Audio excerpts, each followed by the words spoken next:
Udah siang nih, brother. Ayo kita bangun, kita kerja keras lagi. Sambil tidak lupa kita menyimak Pitup. Haha. Kali ini update-nya edisi 6 Juli. Tanpa berlama-lama, langsung saja kita sikat habis. Tema kali ini adalah VTuber Healing. Pendeta Effendi Larasendu itu sudah dipecat dari sinodnya. Dia bukan pendeta lagi karena sudah melanggar banyak hukum. Misalnya kawin cerai, main APK money game, tipu-tipu, dan ada masalah juga di gereja. Kita mesti tidak perlu tebang pilih untuk suatu kebenaran, ya kan? Katanya Ahmad Mamuri sudah menerima uang 5 juta dari Ahmad Naufal. Mamuri adalah kepala, ketua, guru besarnya Sukirman, tinta lendir. Ha, pakai tinta lagi. Jadi semua leader ngemis-ngemis lagi cari uang receh karena uang dari Ahmad Naufal udah ludes. Kemana aja Bray? Picup, tipu-tipu, rampok duit nggak bakal on lagi. Kalau ada kabar mau on atau gimana? Itu hanya mengalihkan isu sampai member-member Pastrek lupa akan kerugiannya. Begitulah cara pintarnya curut-curut Picup buat nipu member-membernya di bawah kendali Jack God. Kita semua belum bisa mengalahkan bisnis viral investasi bodong di zaman ini. Berikut kita simak urutan top 5 APK bodong yang paling bikin heboh. Yang pertama tentunya tidak asing lagi yaitu VTube.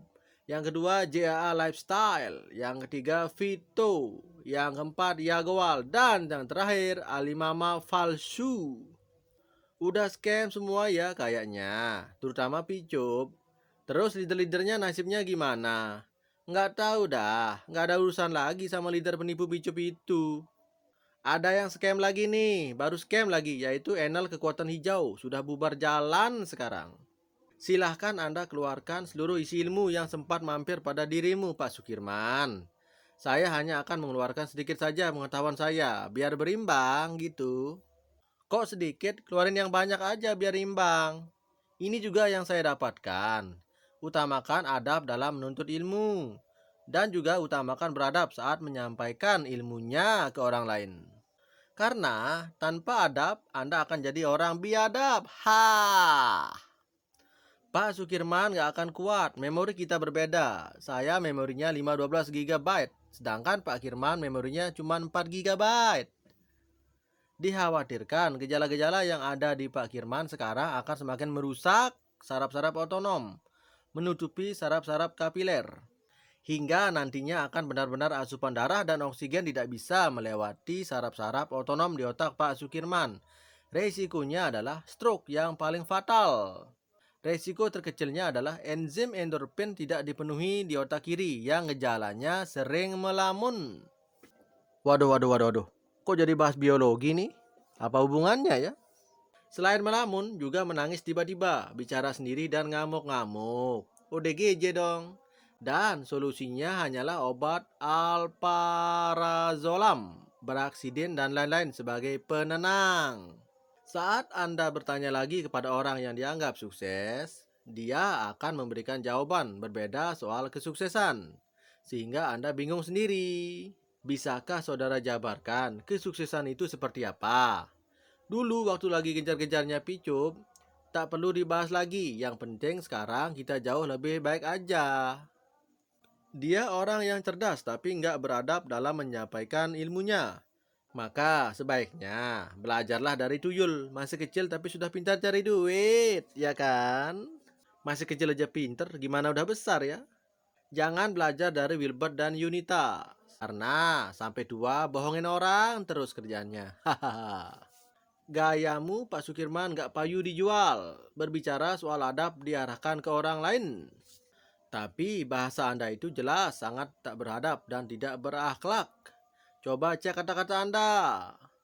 Di saat negara lain sudah membahas bagaimana cara hidup di planet Mars, kenapa Anda malah menanyakan hal pedagang dan petani kepada saya? Dunia perdagangan hanya ada dua macam, yaitu produksi dan konsumen. Di tengahnya ada tengkulak.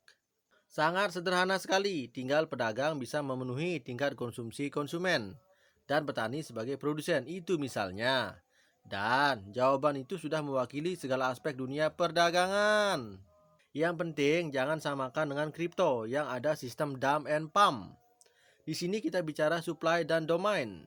Tanyakan hal yang agak menembus langit lah, Pak Kirman. Apa? Menembus langit? Kayak rudal balistik Pak Putin dong. Jangan menghina saya lah, atau pengetahuan Pak Sukirman cuma sebatas dagang. Inilah yang membuat generasi kita kurang gairah. Kita masih bicara pipi, tapi di luar sana sudah berbicara blockchain, metaverse, dan lain-lain. Alias ketinggalan jauh. Maka belajarlah dari si Boker Sukirman. Kalau pengen jadi sableng, alah, dia itu emang begitu, selalu kaget-kagetan. Meskipun cerita yang dibuat dalam bentuk karangan, asalkan dipoles sedikit soal kehilangan 50 juta, ada air mata dan lain-lain yang berbentuk sedih, maka dia selalu kaget-kagetan pada saat mendengarnya. Emang seperti itulah pembawaannya. Ada apa denganmu? Meskipun sebuah cerita karangan fiksi, Anda tetap nangis. Janganlah Anda menyimpan dendam pada siapapun, sebab itu akan menjadikan penyakit liver dan diabetes mellitus. Daripada menyimpan penyakit, mendingan menyimpan janda untuk istri kedua atau istri keempat, ya toh? Nampak sekali kurang literasi dalam setiap hal. Anda terlalu mendramatisir permasalahan, sehingga mengarah kepada hal yang melenceng dari kenyataan. Saya lebih suka berargumentasi yang real-real aja daripada fiksi. Maka dari itu, jangan bersedih, apalagi sampai meneteskan air mata hanya karena karangan fiksi yang nggak penting sama sekali. Nah itu pertanyaan langit dan jawabannya pun tingkat langit. Pasti lu bingung dan nggak nyambung di otak saudara soal jawaban saya itu. Maka biasakanlah mendengar berita dari langit. Langit mana dulu? By the way, udah dapat donasi berapa tuh di Diamond? Nggak sekalian daftar di APK kita bisa. Tapi orang kayak kamu pantas ketipu sih. Semoga ini bukan yang terakhir kamu ketipu APK. Kita tunggu aja bareng-bareng. Kenyataannya Picup nanti seperti apa. Nggak perlu repot-repot. Orang bodoh kayak kamu udah nasibnya ketipu terus. Udah ketipu nggak sadar lagi. Weleh-weleh. Entah fiksi ataupun fakta, ketika kita mendengar teman-teman kita kena musibah, ya kita harus ikut berduka. Wajib itu. Betul, betul, betul, betul, betul. Itulah dia sekelumit kisah update Picup kali ini. Yang kurang berkenan, tolong di skip. Gitu aja kok repot.